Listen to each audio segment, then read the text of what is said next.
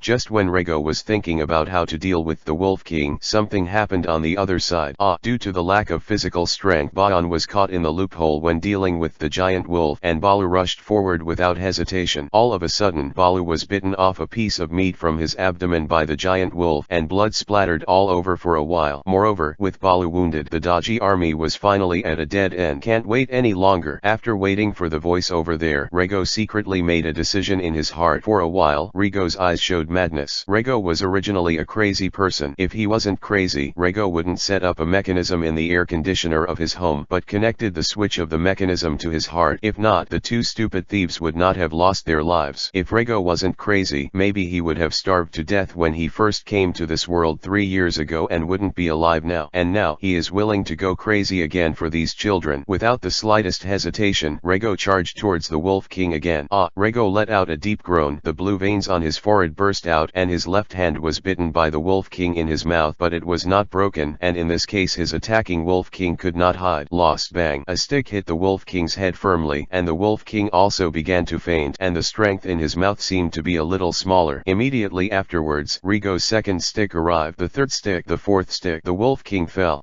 Rigo's roar made all the giant wolves look at him. After seeing the Wolf King fall, the giant wolves stopped attacking and started to flee, and Rigo also pulled his left arm out of the Wolf King's mouth. Chapter 16 Devil Fruit. It's really embarrassing. Rigo looked at his bloody left hand and muttered to himself in a helpless tone. He didn't expect that he would be hurt so badly this time. Instructor, here. After seeing Rigo killing the Wolf King, the children on the other side shouted loudly at Rigo. Without thinking any more, Rigo ran over directly. Instructor, your face. Under Gecko, it can be clearly seen that Rigo's face is a little pale. No big deal. Let me see. Baloo. Rigo is very clear about his own situation. Although the injuries are not light, they are all skin injuries. As long as they recover for a period of time, they will recover. There is no major problem. What a serious injury. This was Rigo's first reaction when he just saw Baloo's wound. Baloo's injuries were mainly in the abdomen, and although the children helped him stop the bleeding in the first place, he fell into a coma due to excessive blood loss. Especially Baloo's wound is still very deep. If any vital organs in the body are also damaged, Baloo's chances of surviving are slim. Rigo thought secretly in his heart, and his face became ugly. Seeing the change in Rigo's face, Bayan knew the seriousness of his brother's injury. He didn't stand still and sat on the ground for a while and began to cry. It's all my fault. If it wasn't for my brother, he wouldn't be hurt so badly. Okay, stop crying. Hearing Bane's cry, Rigo's head was getting bigger. Everyone gather, pack up, and return to the cottage. Rigo pondered for a while and made the decision to return to the cottage. After all, this time the field training is like this, and he needs to take Baloo back to the cottage for treatment as soon as possible. Baloo's situation is very bad. Every minute counts for Baru. You divide the labor and cooperate and return to the cottage as quickly as possible. I will take Baloo back first. After Rigo finished speaking, he was about to leave with Baloo on his back, but suddenly his footsteps stopped and he said again, remember, be careful. After the last word, Rigo left. The team followed Rigo's order, and after an orderly assembly, they also embarked on the road back to the cottage. However, when Baloo's injury sounded, a shadow was cast on each child's face, and they didn't know what would happen to the man who stood in front of them at a critical moment. On the way back to the cottage, Rigo used his thin body to carry Baloo, who was several times his size and was still running at a very fast speed. For Rigo, although his height is much different from that of Baloo, with his constitution, it is still very simple to carry a Baloo on his back to run the mountain. Soon, Rego arrived at the cottage with Balu on his back. Year. As soon as he entered the cottage, Rego shouted loudly. His voice echoed in the silent cottage, and many people were woken up. Only after hearing Rego's voice, those who were about to curse slowly closed their mouths. The word Rego is still very deterrent in the cottage, and no cottage dares to offend him. What happened? How did Balu get hurt like this? In the room, Barak Nian looked at Balu lying on the bed and asked Rego with some doubts. Obviously, Balu's injury came from beasts, but from what Barak Nian knew, there should be no beasts in the Lanja mountains that could hurt Balu so badly. It's kind of incredible. It's just that Rego couldn't leave the Lanja mountains with those children. So what happened? At the moment, Rego briefly narrated to Barak Nian what had just happened, and at the same time retold the legend of the giant wolf in the mouth of the hotel clerk to Barak Nian. After hearing Rego's words, Barak Nian's expression was a little unbelievable. He didn't think that the legend of the Lanja mountains was actually true. In fact, he has heard that legend many times, and even more bizarre things, but after living in the Lanja mountains for more than a year, he always thought those legends were false. After all, he hadn't seen anything. How is it? Is there any help for Balu? Looking at Baru lying on the bed, Rego asked Barak Nian with a sigh of relief. Even in the cottage, Barak Nian knew some medical skills. If anyone in the cottage was sick, he would always ask Barak Nian to help him heal. And now, it is only Nian who can save Balu. The town at the foot of the mountain is too far away. If you run down with Balu, it is estimated that it will be too late. Rego didn't expect this kind of accident to happen in this zipper. This is his responsibility. Brother, can Balu be saved? After hearing Rego's words, the two brothers Yuho Ri, who were originally standing on the side, also asked Nian with a very concerned tone. Barak Nian didn't reply at the first time, but sat quietly. His eyes were deep, and he didn't know what he was thinking. After a long while, just when Rego couldn't help but want to speak again, Barak Nian spoke. It can be saved. As soon as he finished speaking, he stood up and left the room, leaving only Rego and his two brothers looking at each other, wondering what exactly Barak Nian was going to do. A few minutes later, Barak Nian walked into the room again with a small box in his arms. Feed him what's in the box. Whether he can survive depends on his own fortune. Barak Nian handed the box in his hand to Rego, and left the room after saying a word. This is. Rego, who opened the box, recognized at a glance what was in the box. It was a devil fruit. In this world, if there is anything worthy of people's sacrifice, even giving up their lives for it, it is only the devil fruit. Rego didn't know what type of fruit it was, but he knew that no matter what type of devil fruit it was, the price was sky high. Especially in places like East Blue, the scarcity of devil fruit is far greater than that of the great root, and it is precisely because of this that the nobles of East Blue are willing to pay a higher price for it. But now, Barak Nian was willing to pay such a thing to save Balu. You know, whether it's Balu or the other children, they are the orphans saved by Barak Nian, not some of his relatives. It's probably because of this reason that Barak Nian thought about it for so long. Rego thought secretly in his heart that he also understood Barak Nian's practice very well. Well, the rest is up to your own luck. Rego left after stuffing the fruit into Balu's mouth, knowing that the rest can only be left to God. Chapter 17 The History of Devil Fruit. With the help of the devil fruit, Balu survived after all. Although he was cursed by the sea at the beginning, his harvest was indeed very large, and his strength was greatly improved, and Rego's injury slowly improved in more than a month until he fully recovered. During this time, his dodgy army became stronger and stronger, and the progress was very significant. One evening, Rego and Barak Nian took a walk in the cottage. Big Head, Ray Instructor. Occasionally, some passing cottages would greet Barak Nian and Rego. Since the Wolf King's body was moved back to the cottage, Rego's strength has also been recognized and respected by everyone. Rego, do you know what I took out when I rescued Balu that day? Suddenly, Barak Nian took the initiative to talk to Rego about that day. I know, that is the legendary devil fruit. It is said that those who eat it will get special abilities, but they will also be cursed by the sea from now on. Rego didn't know why suddenly Barak Nian talked to him about it, because from Barak Nian's performance that day, he didn't seem to want to talk about the origin of the devil fruit in his hand. However, Rego still said everything he knew. Yes, that's the devil fruit. Because of it, our family was destroyed. There was a hint of resentment in Barak Nian's tone. 7 years ago, when my father returned from the Great Root, he also brought back one thing, the devil fruit that Balu ate. Afterwards, my father went to sea again, but soon after this time, someone came back with news that my father encountered a storm at sea and the ship was destroyed. It wasn't an accident, it was premeditated, and that's just the beginning. After my father passed away, I found information from the notebook he left behind. He said that there was a very powerful person on the Great Root who coveted the fruit he brought back. If he can't return next time he goes to sea, let us leave home with that fruit as soon as possible. The farther away, the better. It's better to find a small small place to live incognito. It's just that I found out that my father left the message too late, and just as we were about to leave, disaster struck. A group of people broke into my house and began to look for the fruit. In addition to being extremely powerful, they were also very cruel. My mother and some of my father's brothers were killed by them, and my 2 younger brothers and I were lucky enough to escape with the fruit, and we have lived a life of hiding in the East. In the process, the 2 of them got a serious illness and became a little stupid. It wasn't stable until we came to the Lanja Mountains 2 years ago. There was helplessness and anger in Barak Nian's tone. He was angry at why he was so weak at that time. Not only could not protect his mother but also his 2 younger brothers. Originally, I thought that the cursed fruit would never reappear in my hands, but I didn't expect it to be used after all. Time is also fate. Barak Nian sighed faintly. Then why don't you use it yourself? When you use it, you gain great power. You may have a chance to avenge your parents. Rego didn't quite understand what Barak Nian was thinking. That devil fruit is not comparable to the ordinary devil fruit. It has power far beyond the ordinary devil fruit. I'm going to get my revenge, but I'm going to do it in my own strength. Barak Nian's voice was slow but firm. What about you? Are you ready to leave? Suddenly, Barak Nian turned the conversation to Rego. How do you know that? Originally, Rego had decided to leave in 3 days, but he didn't expect Barak Nian to know it in advance. In the recent month, due to the huge gap in strength, Rego has received fewer and fewer sap points from the Daji army, almost to the point of disappearing. In this case, his strength also began to stagnate. There is no doubt that the time to leave is coming. He needs to see the wider world. Moreover, his strength is enough for him to solve some things. Some debts should be repaid. I never thought how long you could stay here, and judging by your recent actions, I guess you're leaving. Seeing the doubts on Rego's face, Barak Nian explained it with a smile. When he saw Rego for the first time, Barak Nian knew that he was not an ordinary character, and how could such a character stay in a cottage for a long time? After all, the widest part of the world is the ocean. There is no man who does not yearn for the ocean. If it wasn't for saving strength and taking care of these children, I would have left long ago. Barak Nian thought secretly in his heart. When are you going to leave? Barak Nian asked again. In 3 days. Rego replied that this was the time he had planned for a long time. Okay, I see. Remember to make it clear to your students. I guess they will be very reluctant to you. After dropping the last sentence, Barak Nian left. Rego nodded with a wry smile. It was really hard to explain to the group of children that he had left, especially after the giant wolf incident. Almost every child has become admiring him. What is your wish? In the open space of the cottage, Rego asked the children in front of him. This will be his last lesson for the group of children, and he will be leaving alone early tomorrow morning. Don't disturb anyone. Teacher, my dream is to eat all the delicious food in the world. Teacher, I want to train hard and avenge my family. Teacher, I want to conquer the ocean. One after another immature voices sounded, and every dream was pinned on the children's desire for this world. After the day Rego killed the Wolf King, the child began to respect him from the bottom of his heart, and he became a teacher by calling him. Looking at those pair of smart eyes, Rego couldn't help but feel a little crazy. If he hadn't known the wonders of this world very early, maybe Rego would choose to stay here and accompany the children to grow up together. Then you remember, teacher, my dream is world peace. The entire cottage heard Rego's voice. Is the world peaceful? It's really interesting. Barak Nian, who was sitting in the room, had a smile on his face after hearing Rego's voice, and Rego turned and left after speaking. When turning around, Rego said in a voice that only he could hear, let's have a period later, my disciples. Chapter 18 News from the Bloody Hand Pirates. The next day, when it was just dawn, Rego quietly left the cottage and set foot on the road leading to the small town of Paraguay. Good luck all the way. Barak Nian was on a high-rise building in the cottage, looking at Rego's leaving figure, and muttered to himself. Rego stayed in the Lanja Mountains for nearly 3 months. In the past 3 months, Rego not only made rapid progress in strength but also made many friends and gained a lot. And now, he is going to inquire about the news about the Bloody Hand Pirates. Only when the Bloody Hands Pirates are destroyed can he go to the next destination with confidence. It was still a tavern in Paraguay, and the noise was the same as last time. Rego ordered a glass of white wine to find an empty seat and tasted it slowly. There shouldn't be any fools this time. Thinking of the mercenary he met when he came to the tavern last time, Rego wanted to laugh a little. Without further thinking, Rego focused his attention on the tavern, hoping to get useful news from the nearby mercenaries. Sir, you haven't been here for a long time. Just when Rego was thinking about how to obtain the information of the Bloody Hand Pirates, a voice sounded in his ear. Looking up, a handsome male face appeared in front of Rego, with a faint smile on his face. Is that you? For a moment, Rego thought of the waiter. He was the waiter that Rego met last time when he came to the tavern, and Rego got a lot of useful information from him that time. Hello. Looking at the warm male face, Rego said said softly. He still likes this waiter. After all, such a handsome man is really rare. Will you buy me a drink? Suddenly, that Katroyu made a request that was somewhat unexpected to Rego. Of course, for a while, Rego was a little surprised, but soon Rego agreed. Isn't it just a glass of wine? Rego is not the poor boy who was almost penniless 3 months ago. Rego, rich. At the same time, Rego also had a little interest in the waiter in front of him, and wanted to see what he wanted to do. Give me a Munsa. Katroyu skillfully ordered a glass of wine and sat opposite Rego at the same time. The pale green liquor looks very beautiful in a transparent glass. Sir, have you heard of Munsa wine? Katroyu opened his mouth and asked Rego. No, I've only heard of Munsa Island. Rego was getting more and more confused about what Katroyu was thinking, so he had to listen to him continue. Munsa wine is a special product on Munsa Island. According to legend, there is a small lake in the very center of the Lanja Mountains in the center of Munsa Island. The lake is clear and sweet, and only the wine brewed with the water there is the real Munsa wine. It's just that there was an accident in the middle of the Lanja Mountains on Munsa Island many years ago. Ordinary people can no longer go to the middle of the Lanja Mountains, and Munsa wine is naturally 1 bottle less than 1 bottle. Carter's voice has always been so warm, clear, not impatient or impatient. What shall I call you? Suddenly, Katro's words changed and the topic shifted to Rego. My name is Rego. Rego replied. Mr. Rego, if I'm not mistaken, are you here to inquire about the Bloody Hand Pirates? That's right. Rego was a little surprised after hearing what Katroyu said. He didn't expect that the man in front of him could guess what he was thinking just based on some of his actions in the tavern last time. Perhaps I will have a lot of gains this time. Rego secretly thought in his heart that he had more or less trust in the ability of the man in front of him. The most recent place where the Bloody Hand Pirates appeared is an island near Munsa Island called Limestone Island. I don't know if they have left from there. That's all I know about the Bloody Hand Pirates. Without any conditions, Katroyu told Rego everything he knew about the Bloody Hand Pirates. Thank you. After hearing Katroyu's words, Rego said solemnly, remember, my name is Katro Moon. After Katroyu left those words, he stood up and left the tavern. Hopefully you can come back alive. Only then will it be possible for you to get that thing done. Katroyu, who walked out of the tavern, thought silently in his heart. Katro Moon, I'll remember. Rego said silently in the bottom of his heart. Afterwards, Rego stood up, and after drinking the remaining trace of wine in the cup, he paid the bill and left the tavern. That Munsa really isn't cheap. On the way, Rego remembered the bill he had just paid at the tavern, with a painful expression on his face. If Barak Nian hadn't brought him a sum of money when he left the cottage, maybe he would have been drinking wine at the tavern today. However, today's harvest is still okay. Thinking of the information he heard from Katroyu, Rego felt that this trip to the tavern was indeed very rewarding. Whenever Rego remembered what Grandpa Luonan said to him when he was dying that day, his heart ached. Grandpa Luonan, who helped him survive when he first came to this world, actually died like that. And those innocent villagers, Rego is bound to seek justice for them. Without continuing to stay on Munsa Island, Rego went to the pier on Munsa Island after purchasing some daily necessities. Prepare to leave Munsa by boat and go to Limestone Island. You said the boat to Limestone Island. The conductor at the pier was a little helpless after hearing his words. That ship just left, and the next one will be in half a month. The location of Limestone Island is very remote, and the people there are also very poor, so the boat from Munsa Island to Limestone can only go to Limestone every half a month. Did you mean the ship? After hearing the words of the ticket seller, Rego pointed to a medium-sized passenger ship sailing not far from the sea and asked, that's right, it's it. After half a month, it will return to Munsa Island and then head to Limestone Island. Looking at the direction of Rego's finger, the ticket salesman replied feebly that the boat has already left, and what's the use of talking about it? Thank you. After hearing the confirmation from the younger brother, Rego did not return but walked towards the very edge of the pier. I'll give you the money, and I want the boat. Seeing a small fishing boat listening to the pier, Rego jumped on it, shoved the money in the fisherman's hand, and gently threw the fisherman to the shore, and started chasing in the direction of the medium-sized passenger boat. Only in this way can he reach the Limestone Island, otherwise it is impossible for him to find the right direction. The fisherman who was thrown to the shore was stunned for a moment, then looked at the money in his hand and left with a smile. For him, the money is enough to live on for many years. Chapter 19 Pirate Camp. Report to the captain that there is a small boat not far behind our boat and has been following us for a long time. A crew member reported to their captain on a passenger ship heading from Munsa Island to Limestone Island, and the boat he was talking about was the one that Rego had just bought from the fisherman. I'll see. The captain was a calm middle-aged man. He didn't draw a conclusion immediately after hearing the crew's words. Instead, he picked up the binoculars in his hand and looked back. After a long while, the captain ordered the passenger ship to speed up and throw the boat behind behind him. "Why, what is it doing with us?" The captain was a little puzzled about the purpose of the boat, but he knew it was best not to let the boat continue to follow them, or something bad might happen. After all, there are a lot of pirates in this world. Maybe that boat is also a pirate.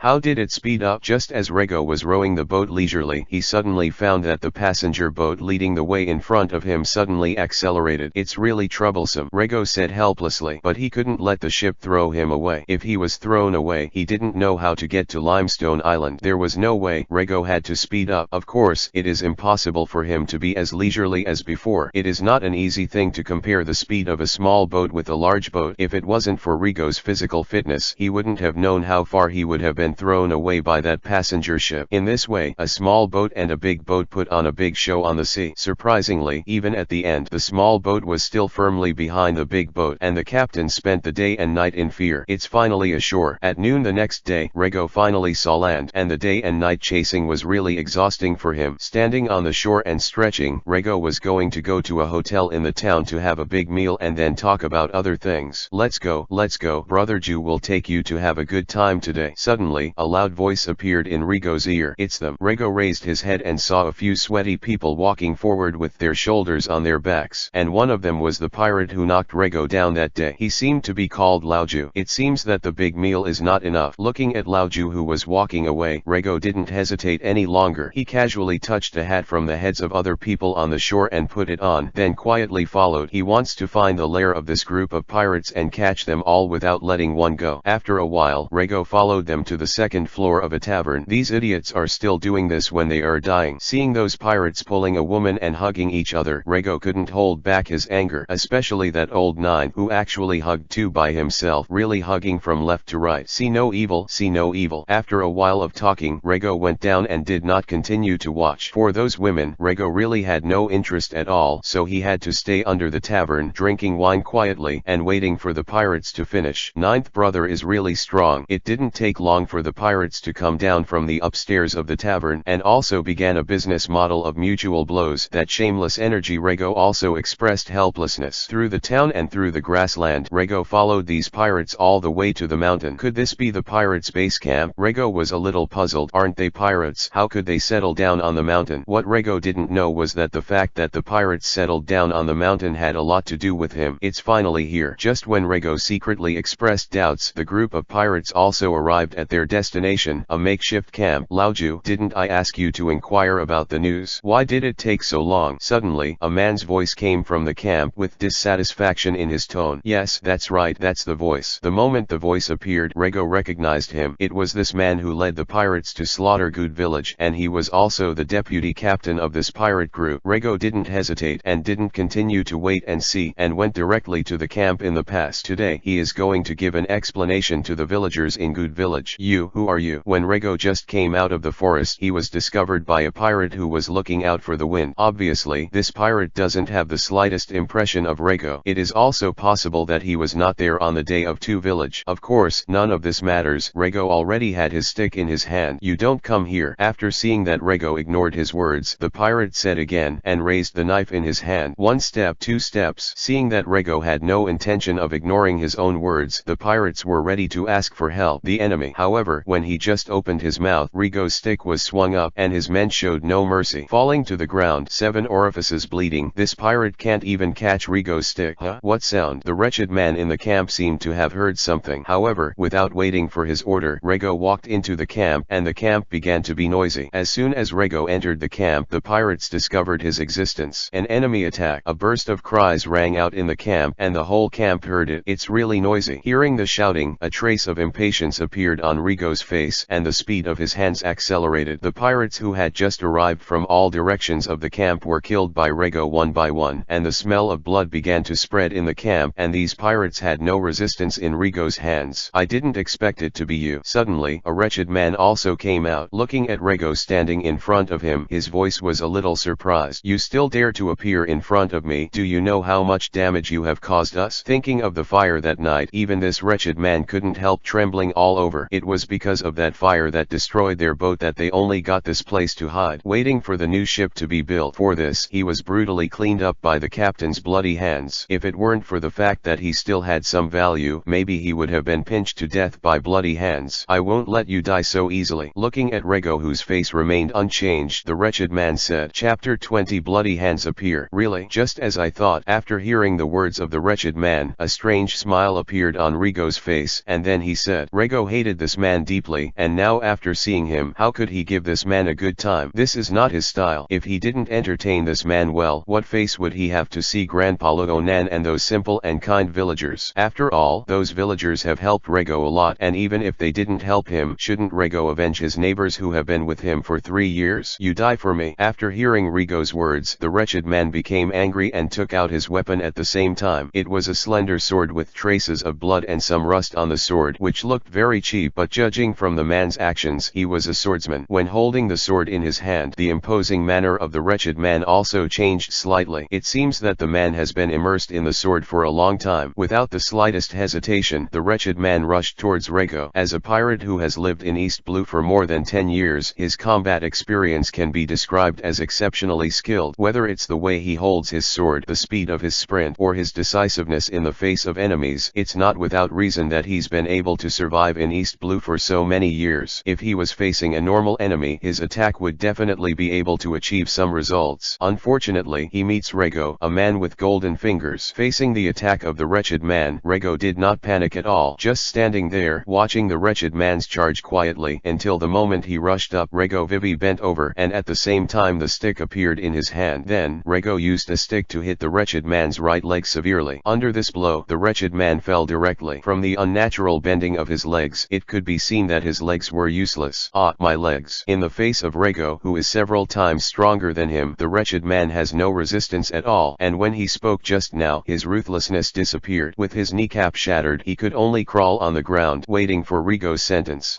Seeing that the wretched man who was so powerful just now could only crawl under his feet, Rego felt a burst of relief, and the day had finally come. Looking at the wretched man's face distorted by pain, a faint smile appeared on Rego's face. However, the movements in Rego's hands did not stop. Bang! This time it was his left leg. Under the tremendous pain, the wretched man fainted directly. Looking at the man who fainted, Rego pouted to himself. This guy is really too innocuous. Is that you? Just as Rego looked at the wretched man's body and thought about what to do next, the head of the Blood Hand pirates, Blood Hand, came out from the depths of the camp. The Bloody Hand was dressed in dark red clothes, and the scar on his face covered his entire face, looking very terrifying. Looking at the slightly familiar face in front of him, the Bloody Hand cried out in surprise. He did not expect that a half-year-old child could not only successfully escape after burning their pirate ship 3 months ago, and today, this half-old kid actually knocked on the door. The vice-captain of their pirate group had fallen at his feet. I didn't expect that Captain Bloody Hand still remembers me. It's an honor. Rego's voice was very flat, but there was indeed a hint of sarcasm in his tone. Although the captain was not there on the day when the village was slaughtered, how could Rego let him go? After all, this pirate group belongs to him. Your growth rate is really fast. I have been working on East Blue for so many years, and I have not seen a few potentials that can compare with you. For people like Rego, the Bloody Hands are envious from the bottom of my heart. If it weren't for his lack of strength, maybe he had already embarked on the legendary Great Route. How could he have wasted so many years in East Blue? If you want, you will be the deputy captain of the Bloody Hand pirates from now on. If the two of us can join forces, we will definitely dominate East Blue. Even the Great Routes will have our place. Bloody didn't seem to care about the co-captain lying at Rego's feet, but instead opened his mouth to invite Rego to his ship. Don't you care about your co-captain at all? After hearing the words of the Bloody Hand, Rego laughed a little dumbly, and then said he did know how the Bloody Hand treated his co-captain. Just him. It's just a piece of trash. If it wasn't for his negligence, how could my ship be burned down? If it wasn't for him having so little value to me, I would have done it myself. After hearing Rego's question, the Bloody Hand replied without the slightest care in his tone, but full of disgust. It's really impersonal at all. Rego's voice was cold and his eyes became cold. He didn't want to continue talking nonsense with these pirates. What a waste of his time. Let me take you on your way. Looking at the Bloody Hand, Rego said this coldly. Boy, I invite you to look down on you. Don't be ashamed. After hearing Rego's words, the Bloody Hand suddenly became extremely angry. He didn't expect that Rego would dare to say such a thing. Could his Bloody Hand's illustrious name in East Blue be fake? Or that he thought he could look down on him as a captain after killing the vice-captain? He was just joking. Well, then don't blame me for not giving you a chance. After hearing Rego's words, the Bloody Hand also lost the patience to continue, and now he just wants to kill the person who offended him in front of him. The weapon of the Bloody Hand is a blood-red giant axe, which looks very hacky monkey, and it is this giant axe that accompanied his bloody hand to kill a great name in East Blue. Every time the giant axe appeared, it was accompanied by a bloody storm, and today he raised his axe again. Looking at Rego in front of him, the bloody hand's eyes became sharp, and the bloody hand seemed to have disappeared just now, replaced by a terrifying man full of killing intent. It's kind of interesting. Looking at the bloody hand in front of him, Rego's tired body gradually became active. There is no doubt that the bloody hand is a person who can really play a few hands with him. Of course, it is only a few hands, and the pirates just now, plus the deputy captain at their feet, are too weak, so Rego has no fighting spirit at all. Chapter 21 Claim Bounty. Good Village. Rego stood in front of Grandpa Ronan's tomb. After destroying the bloody hand pirates, Rego returned to Good Village. Grandpa Ronan, don't worry, I have already avenged the villagers' revenge. Rego looked at Ronan's tomb and said softly. For Rego, Grandpa Ronan is his last relative in the world of One Piece / King of Pirates. After Grandpa Ronan passed away, he became alone. Nothing to worry about anymore. Grandpa, I'm leaving. The next time I see you will probably be a long time later. After a long while, Rego said softly to the cemetery, and he was about to leave to see the wonders of this world, and the deputy captain of the Bloody Hand Pirates, the head of the wretched man, was placed in front of Grandpa Ronan's tomb as a memorial. Yesterday he smashed the wretched man's whole body to smash, directly hurting the wretched man to death, and he could be regarded as a sigh of relief for the villagers of Good Village. As for the head of the captain's bloody hands, he is going to exchange it for the bounty. After all, he also wants to live, so he can't learn from pirates to plunder everywhere. Before leaving, Rego circled the entire island again to see where he had lived for 3 years. Then he looked at his home and paid homage to his parents. Then leave. 9 days later, Rego took a package to the island where Marine's 97th Division was located, and the package he carried contained the head of the Blood Hand Pirates leader, Blood Hand. That's right, he's here to collect the bounty. Although Baraknian gave him a sum of money when he came out of the cottage, since Munsa Island itself is not very prosperous, the residents there naturally have no money, so Baraknian gave him the money. Money is certainly not much. After a few out-of-the-way encounters, Rego knows that even in the world of One Piece / King of Pirates, money can be very useful. The last time he was at the pub in Paraguay on Munsa Island, Rego invited Quattro U to drink a glass of Munsa wine, and the drink cost 50,000 Baileys, the money that Baraknian brought him half of. If that money, Rego estimates that he will be embarrassed at that time. And now, when Rego was about to leave, he naturally needed to prepare some money again, so he was prepared. It has to be said that the town where Marine is located is indeed much more prosperous than other towns. In the town where Marine Division 97 is located, Rego looked at the crowded streets and opened his mouth with admiration. Although the town of Munsa Island is very prosperous compared to his small village, it is far less than this small town, probably because Marine can give people a sense of security. This is the era of the great pirates. People all over the world are proud to be a pirate as soon as they go out to sea, and towns all over the world are being attacked by pirates. Therefore, the place where Marine is located will naturally bring a greater sense of security to ordinary people. Hello, what are you doing here? Rego, who was strolling around leisurely, arrived at one of Marine's offices and was greeted by a tall, slender beauty in Marine's uniform. It fits the image of beauties in anime very well. Looking at Marine with big breasts and fair skin in front of him, Rego secretly admired in his heart. It's just that this Marine doesn't seem to have any strength. Does Marine also have civilian staff? Looking at the tall and slender beauty in front of him, Rego thought with some doubts. In his opinion, this female Marine should have no fighting power. I'm here to collect the bounty. Without thinking too much, Rego replied. With that said, Rego opened the package in his hand, revealing a human head. The blood on the human head had dried up, but it still looked terrifying. Who is this? To Rego's surprise, this tall and slender beauty was not frightened. Instead, she was very calm, as if she was used to it. The name of this beauty Marine is Gothlume, and she is a senior civil servant Marine. For Gothlume, a head naturally wouldn't scare a veteran Marine like him. In the past few years of working here, she has seen too many heads, and she has long been used to it. Also, as a Marine, how can you be frightened by a head? Rego thought to himself. This is the captain of the Blood Hand Pirates, the head of the Blood Hand. Rego replied that, in his opinion, a pirate with a bounty of only 5 million Baileys is naturally not a big pirate. Think about those pirates on the Great Route. That famous pirate is not worth hundreds of millions. What? Bloody hands? Gothlume was very surprised by Rego's answer. Obviously, she has also heard of the famous name of the Bloody Hand Pirates. Due to the lack of Marine's strength and the increasing number of pirates, Marine is becoming more and more powerless when it comes to encircling and suppressing pirates. Hence the introduction of the bounty system. However, Marine 97th branch, as a small branch of Marine, the largest largest military rank in the branch is colonel. It is precisely because of this that Gothlume usually sees the heads of the people who come to collect the bounty to be worth hundreds of thousands or even tens of thousands of baileys. I haven't even seen the head of someone whose bounty exceeds 1 million bailey, let alone the head of a big pirate who is famous in East Blue this time. How could she not be surprised? Please wait a moment. I will contact the person in charge of our base immediately. For the innocent-looking young man in front of her, her attitude became unusually respectful. There is no doubt that in this world the strong are the most respectable. After confirming that the head belongs to the Bloody Hand through some procedures, Rego got 5 million bailey very smoothly without encountering any obstacles. Even after Gothlume leaked the news of Rego to other marines, many marines came to see what a pirate hunter who could kill a big pirate worth 5 million baileys would be. How powerful characters. Aren't you really thinking about joining our Marine Division 97? Rego was left behind by Colonel Mizuo, who was in charge of the base. This seemingly very calm man invited Rego to join Marine many times after knowing that the Bloody Hand was killed by Rego. It was just rejected by Rego. For the Marine branch, Rego really has no idea of staying. After all, there are too few strong people here. If it was the Marine headquarters, Rego might be interested. You walk slowly. After sending Rego out of Marine base, Gothlume took a deep breath. It was only the first time that she was so close to such a powerful character, which made her feel a strong sense of suffocation, and it was not until Rego left that it slowly calmed down. Chapter 22 Storm. Mr. Yu, this is today's newspaper. In the tavern in the small town of Paraguay on Munsa Island, a waiter-like man handed over several newspapers to Katro Yu. The Bloody Hand pirates were wiped out, and the 13-year-old boy went to Marine with the Bloody Head to collect the bounty. Looking at the news on the newspaper headlines, a smile appeared on Katro Yu's face. It's really not easy for Mr. Rego to do it. It seems that the matter has come to an end. Katro Yu thought secretly in his heart. However, he didn't know that Mr. Rego, who he was expecting to be able to help him, had gone to sea. A sea surface in East Blue. It's a really nice weather. Rego, who was in a small boat, looked at the fine weather and exclaimed. Rego spent more than 10 days in the town where Marine's 97th Division is located, and it was not until he found the current boat that Rego chose to go to sea. At the beginning, Rego originally wanted to buy a large ship, but since the large ship requires multiple people to operate and he has only one person, he cannot operate it. There was no other way, so he chose a small boat. After all, he couldn't just find a few crew members in order to drive a big boat to sea. But there is no doubt that the danger of small boats going to sea is very large, and the probability of survival is very small. After all, not everyone is the protagonist Luffy. A devil fruit person dares to go out to sea in a small boat by himself and survive. Luffy is really Hongfu Chi Tien. Thinking of the protagonist in One Piece/King of Pirates in his previous life, Rego muttered to himself. It was precisely because Rego was not very confident in his luck that he spent a lot of time and money to get the boat under his feet. This ship is entirely made of ironwood, a strange wood on the Great Route, and as long as it does not encounter large sea kings, it is absolutely impossible for a storm on the sea to destroy it. This was also one of the reasons why Rego dared to go out to sea in a small boat by himself. The other reason was naturally his greatly increased strength. According to his estimation, his current strength should be similar to that of a colonel in the Marine branch or a lieutenant colonel in the headquarters. As far as physical fitness is concerned, he is even stronger. After all, he has very little combat experience and not many means of fighting. These factors have affected his combat effectiveness. It's really nice. Rego, who was sitting on the boat, set up a fishing rod leisurely, wanting to show his superior demeanor. As for whether or not he could catch fish, Rego didn't care. The important thing was the kind of expert demeanor that held up the fishing rod, not the fish that was hoisted. Does Rego care about that fish? In this way, Rego lay leisurely on the boat, waiting for the day to pass.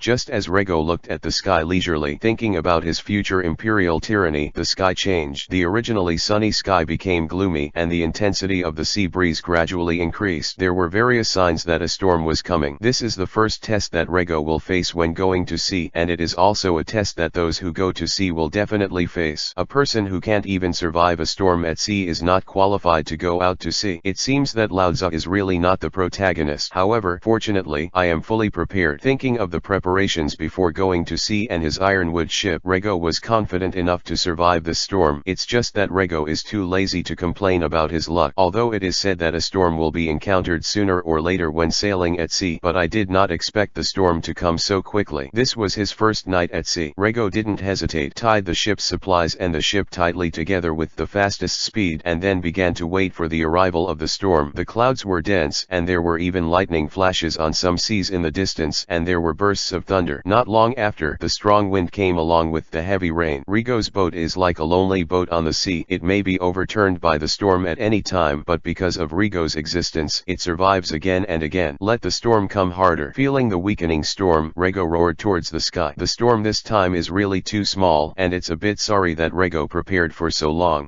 Heaven seemed to have heard Rigo's provocation, and the storm strengthened again for a while, and the scene at sea became more terrifying, with lightning bolts like thunder snakes wandering in the air, and the stronger storm swayed Rigo's boat and kept it in a dangerous situation. But Rigo had a lot of fun in this situation, and facing the storm was also a kind of fun on the sea. However, what Rigo didn't know was that danger was coming. Well, I'm still a little too strong. Looking at the storm that was weakening again, Rigo said with the same expression. The storm for a long time did not seem to have any impact on his arrival. What is this? Suddenly, a giant beast jumped up from the ocean, causing a huge wave, and Rigo's boat was bitten in the mouth by the giant beast. There is no doubt that the overlords of the oceans in the world of One Piece / King of Pirates, the Sea Kings, have appeared. My ship. Although when the crisis came, Rigo escaped with his sense of danger, but he lost his boat. Rigo's cry naturally did not get any attention from the Sea Kings. Perhaps Rigo's physique was too small to get the attention of the Sea Kings, and the Sea Kings quickly left. And when the Sea Kings left, a huge wave rolled up and rushed Rigo far away. It's over now. Rigo, who fluttered in the night ocean, looked at the dark and silent ocean and said helplessly, although he is not Luffy, he shouldn't be so bad. He took out the boat he had been carefully looking for on the first day he set out to sea. And shouldn't the Sea Kings in One Piece / King of Pirates appear on the Great Route? Why was he encountered in East Blue? By the way, in which direction should I swim? Rigo looked at the pitch dark surroundings and had a headache. Now he is unsure of the direction. Never mind, the car must have a way to the front of the mountain. In a random direction, Rigo began to swim. Take it as a practice. In a practice after Rigo obtained the system, Rigo accidentally discovered that after obtaining the system, he no longer had a bottleneck. As long as he persists in continuous cultivation, his attributes will continue to rise, as if he will not encounter a limit. This should also be a use of the system, Rigo secretly guessed. The sky gradually became brighter, and Rigo had been swimming all night. Am I really going to try the sashimi flavor today? Seeing that the surrounding sea was still endless without the shadow of a ship, Rigo felt a little heartache. The long-term swimming caused his physical strength to decline rapidly, and the supplies he had stored were all destroyed by the Sea Kings. If he couldn't find another boat, he could only go to catch raw fish to eat, but he really didn't have the slightest fondness for raw food. At this moment, a large ship with a seagull flag appeared in Rigo's field of vision. Chapter 23 Garp. That is, looking at the familiar seagull flag, Rigo looked happy, but he didn't expect that the first ship he saw after falling into the sea was actually Marine's ship. Compared with any pirate ship or passenger ship, the Marine ship is very reliable. Of course, even the pirate ship, Rigo is not afraid at all, just a little more trouble. Man, there is someone here. Rigo looked at the Marine ship in the distance and started shouting loudly, hoping to get Marine's attention. I'm so tired. After shouting for a while, Rigo found a serious problem. Marine's boat didn't seem to be heading in his direction. Oh, wait for me. Rigo didn't dare to hesitate any longer, and frantically chased Marine's ship. On the warship, someone discovered Rigo's existence. Report, sir, someone is calling for help in the sea. A Marine soldier reports to the officer standing in front of the ship, who wears a dog head mask. Go and rescue him. The man replied. Yes. The sea soldier saluted and backed away, preparing to rescue the man who fell into the water. Well, it seems that the warship has stopped. Rigo, who was frantically chasing the warship, watched the warship stop not far away, and it seemed that several Marines were waving to him. After a while, Rigo successfully boarded the warship. That is, looking at a Marine with a dog head mask on the front deck of the Marine ship, Rigo was a little surprised. It would be Garp. Anyone who has seen One Piece / King of Pirates will no doubt recognize this old man. Garp has the title of Marine Hero and has a very high status in Marine. Although he is only the Vice Admiral of the Marine headquarters, it is only because of his personality that he is not far from being an admiral, and it is not that his strength is not enough. In addition, Garp's son Monkey Long is the leader of the Revolutionary Army, the #1 enemy of the world government, and his grandson Monkey D. Luffy is the protagonist of One Piece / King of Pirates, the future One Piece / King of Pirates. It can be said that the Garp family is the most powerful family in the world of One Piece / King of Pirates. At this time, Garp can be seen in East Blue, and it can be said that Rigo's luck is very good. Garp should be going to Windmill Village or just left from Windmill Village. May I ask where the warship is going? In order to find out the destination of the warship, Rigo asked the Marine soldier who rescued him. If he loses the Windmill Village, Rigo will have a a chance to see Luffy and Ace. If he goes to Marine headquarters, Rego wants to see Luffy after Luffy goes to sea. Marine looked at Rego without the slightest desire to answer Rego's question. How dare you ignore me? Rego felt as if he was being despised and was furious. UN at hashtag UN. Rego turned on the irritable mode and he wanted to make this Marine soldier feel what is fear. After a long while, Rego collapsed to the ground with exhaustion, and the Marine soldier looked at Rego quietly without saying a word and was not affected by Rego in the slightest, as the so-called invisible pretense is the most deadly. Looking at the calm expression on the Marine soldier's face, Rego said that he had a mouthful of blood and wanted to spit it out. Can I join Marine? Looking at the calm soldier in front of him, Rego did not continue to ask this question. He knew that he had already lost. The soldier would not tell him where the ship was heading. Wait, I'll go ask the sir. This time, the soldier did not continue to maintain his high coldness and said, as for whether Rego can join the Marine, he has no right to decide. After all, he is not the leader of this warship. For these matters, only the captain of the warship can make decisions. Sir, the kid who was rescued just now wants to join Marine. That's right, it's a child. Although Rego's strength has grown rapidly in recent months, his physique has not changed much. People can easily see that he is still a child. Looking at the snoring Garp, the soldier's tone was helpless. Such a Marine vice admiral is probably the only one in Marine. Crack. What did you say? Garp's mouth burst and he woke up, looked at the soldier standing beside him and asked, the kid we rescued from the sea just now wants to join us in the Marine. The soldier repeated what he had just said. Oh, then bring him over and show me. Suddenly, Garp had a little interest in the kid. You want to join us in Marine? Looking at the boy in front of him, Garp asked with a hint of curiosity in his voice. Yes, I want to join Marine. Rego answered in the affirmative. He knew that this was a hard-won opportunity, and the chances of meeting Vice Admiral from Marine headquarters in East Blue were very low. Even Garp, who came to East Blue a few times only for his grandson, was lucky enough to meet him. As for the other headquarters Vice Admiral, it is almost impossible to come to East Blue. Originally, Rego had plans to join Marine, but Marineford, the headquarters of Marine, was too far away from where Rego was, and going to sea alone, Rego has no interest in continuing due to this accident. With his current strength, there are too many problems encountered when going to sea alone. If he really wanted to go to Marineford on his own, it would be too difficult and the wasted time would be very long, and he didn't want to continue. He, Rego, wanted to get on the big warship. It would be best if you could hitch a ride through Garp. Moreover, if Garp can be the introducer for Rego to join Marine, then Rego will have a thigh in Marine, which is still extremely thick. After all, as you can see from the anime of One Piece / King of Pirates, the generals of Marine headquarters actually have factions. If Rego can join Marine through Garp, then he doesn't need to care about these factions. There shouldn't be anyone in Marine who can provoke Garp. Moro, test his strength. From some of Rego's performance, Garp can conclude that Rego has some strength, but Garp can't tell how strong Rego is. A person was needed to test Rego's foundation, and that person was the Marine soldier who had just rescued Rego, whose name was Moro, a colonel of Marine's headquarters. The strength is also considered to be very tyrannical. Hello, I'm Moro, Colonel Marine. After hearing that Garp asked himself to test Rego, Moro did not hesitate at all, stood directly in front of Rego and briefly introduced himself. Rego. Chapter 24. Join Marine. Then I'll start. After introducing each other, Moro said. As soon as the voice fell, Moro, who was standing in front of Rego, suddenly disappeared without a trace of warning. This is Shave. Rego, who is very familiar with the One Piece / King of Pirates comics, is naturally not unfamiliar with Marine Rokushiki, but this is the first time Rego has met someone who knows Marine Rokushiki after crossing, and he can't help but feel a little curious. Marine Rokushiki can be regarded as the most powerful fighting technique in the world of One Piece / King of Pirates. It is said that only those who surpass human limits can learn it. Of course, in Rego's view, the idea of surpassing the limits of human beings is a bit exaggerated, but the power of Marine Rokushiki is unquestionable. For Marine generals who have no fruit ability, Marine Rokushiki and Haki can be said to be their main means of confrontation with the enemy. And, according to Rego's inference, mastering Marine Rokushiki in Marine should be a prerequisite for learning Haki. Then he should be. Just when Rego felt Moro's breath, Moro's attack arrived, and Rego found that his speed couldn't keep up at all. With a plop, Rego was hit hard on the deck by Moro, bouncing up and down. Originally, Rego was ready to fail, but they didn't expect that he couldn't even take a move from the other side so fast. Although Rego's strength has grown rapidly, the time is still too short compared with Moro, who has received orthodox training in Marine and followed Garp to fight everywhere. He is still a little too tender. Go on. Garp showed no mercy for Rego, who was knocked flying, and instead ordered Moro to continue fighting. He wants to see if if Rigo's heart is firm and his will is strong enough. Only those with a strong enough will can get the approval of his Garp. After hearing Garp's words, the attack that Moro had planned to stop resumed. For him, he just had to obey the order, and he didn't need to care about other things. Grass. Looking at Moro, who disappeared again, Rego cursed. For a powerful enemy like Moro, Rego did not dare to be careless in the slightest. In this case, every mistake was unbearable for him. Left. Suddenly, Rego sensed the direction of Moro's attack and at the same time wanted to take a defensive stance. Plop. The result was still the same. Although Rego could feel Moro's attack direction, his body's speed was too slow to resist at all. Plop plop plop. After dozens of times, Rego could occasionally have a few tricks with Moro, but soon he would be hit by Moro again, and the gap between the strength and combat experience of the two was huge. Time flies. Rego stood up from the deck again, and when he wanted to accept the next attack, Garp opened his mouth. Well, on behalf of Marine, you are welcome to join us. For every young man who is willing to join Marine, Garp agrees, especially a young man as good as Rego. Rego got his approval. Garp stood in front of Rego and held out his hand. Ha ha ha. Garp's mouth, and the classic scene in the animation appeared again. This. Looking at Garp, who fell asleep, Rego's expression was a little helpless. He didn't expect that scenes that often appeared in animation would actually show him. Moreover, he is still the protagonist. Come with me and I'll arrange your accommodation for you. On the other side, looking at Garp, who fell asleep, Moro didn't have any surprised expression on his face. He really saw too much of Garp's actions. When Moro took Rego to the room, Moro explained many things to Rego. Moreover, Rego also knew the destination of the ship, Marine Headquarters Marineford. Like his destination, there is still a lot of interest in Marineford. Rego. What is Marineford like as a Marine headquarters? Rego secretly looked forward to it in his heart. Half a month later, in Marineford, the headquarters of Marine, Garp's ship finally arrived at its destination. Moro, send Rego to Marine's recruit camp. I'll talk to Sengoku and Zephyr about other things. When disembarking from the warship, Garp said to Moro, in the past 2 weeks, Rego has made great progress, and even Garp is very surprised. It is for this reason that Garp is going to tell his old friends about the good seed he has unearthed. After all, in his opinion, Rego is a Marine with admiral potential and must be taken seriously. Let's go, Moro said to Rego with a somewhat resentful tone. In half a month of fighting against Rego, Moro was lucky enough to awaken observation haki, and his strength increased a lot. However, compared to Rego's changes, his changes are not that big. Rego's progress is really amazing. Just a week ago, Rego could have been on a par with him. Moreover, this is in the case that Rego did not learn Marine Rokushiki. If Rego once learned Marine Rokushiki, he would not be able to become Rego's opponent again. Especially Rego's black stick. He felt a bit of a headache thinking about it now. Whenever there was a chance, Rego would slap the black stick on his head, especially when he was unguarded. He was almost completely nerved. It's definitely been an unforgettable year. Thinking of the past half month, Moro thought to himself. When he was on the ship, through inquiring with his Marine, Rego knew that the instructor of Marine's recruit battalion was the former Marine Admiral Zephyr, who had the title of Don't Kill. Speaking of Zephyr, Rego thinks he is a legend in Marine. As a former Marine Admiral, he fought countless pirates in his life but did not kill any enemy, which is already legendary. However, all his family members who had the title Don't Kill were killed by pirates, and it was precisely because of this incident that he began to hate pirates. He then moved from Admiral to instructor at Marine. As a teacher, he still achieved extremely dazzling achievements. Kyuzan, Akainu, Borsalino, 3 Marine Admiral all came from his door. However, at the age of 65, he was attacked by Edward Vabel, killing all the students on the ship except Ain and Bins. And after the war on top, Edward Vabel became one of the new King Shishibukai. This is undoubtedly an unacceptable thing for Zephyr, and then he quit Marine to set up Neo Marine with the purpose of annihilating pirates all over the world. Regarding the changes before and after Zephyr, Rego felt that there was some meaning of the extreme will be the opposite, or the extreme will come, and now he's going to be a student of the legendary figure. Chapter 25 Zamora. Originally, after disembarking from the warship, Moro wanted to take Rego to Marine for registration as soon as possible, and then send Rego to the recruit camp to complete Garp Vice Admiral's entrustment, and by the way, end this unbearable period of time. What a wonderful day. Thinking of Rego's imminent disappearance from his life, a long-lost sense of happiness enveloped him. Only, suddenly, Rego's annoying voice appeared in his ears. Shouldn't Colonel Moro show me the customs of Marineford? I'm very interested in the city where Marine's headquarters is located. You know, I'm a guest. Rego patted Moro on the shoulder with one hand, played with the pitch-black stick with the other, and even said to Moro with an inexplicable brilliance in his eyes, make no mistake, this is not a request. It should be.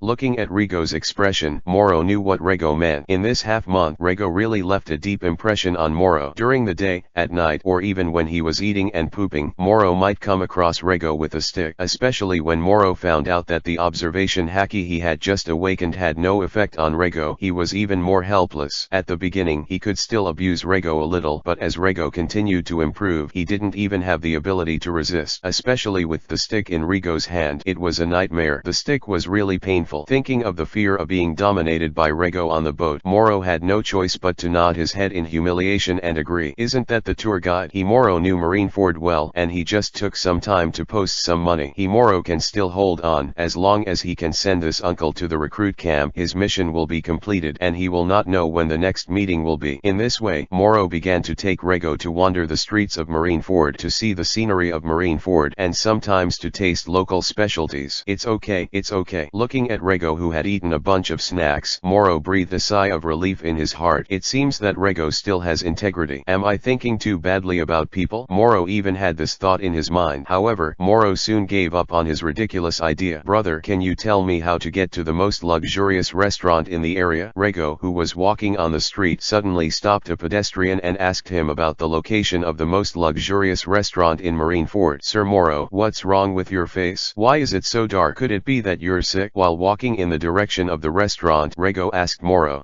Moro glanced at Rego and spat out two words from his mouth. Soon, Rego and Moro came to the most luxurious restaurant in Marineford, which is said to be a vice admiral property in Marine headquarters. Breaking money and avoiding disasters. Breaking money and avoiding disasters. In the restaurant, Moro looked at Rego's wild food and kept talking. On the way here, Moro knew the fact that Rego was penniless, and the snacks he bought on the way were also paid for by Moro. After all, no matter how rich Rego is, it is estimated that he will die on the sea with his ship. Moreover, when Rego was rescued by him, he had nothing but a tattered suit. Where did the money come from? Thank you so much, Sir Moro. I didn't expect to bring me to such a nice hotel for dinner. While Rego was eating frantically, he spat out a few words to express his gratitude to Moro. Did I bring you here? Moro groaned inwardly, looking at the plates that were constantly piled up in front of Rego. His heart was bleeding silently. Although as a colonel of Marine's headquarters, his salary is also very modest, and because of the long-term overseas trip, his expenses are almost nothing. The money saved over the years is not a small amount. However, this doesn't mean that he doesn't care about money, especially he doesn't care about other people spending his money. How is that possible?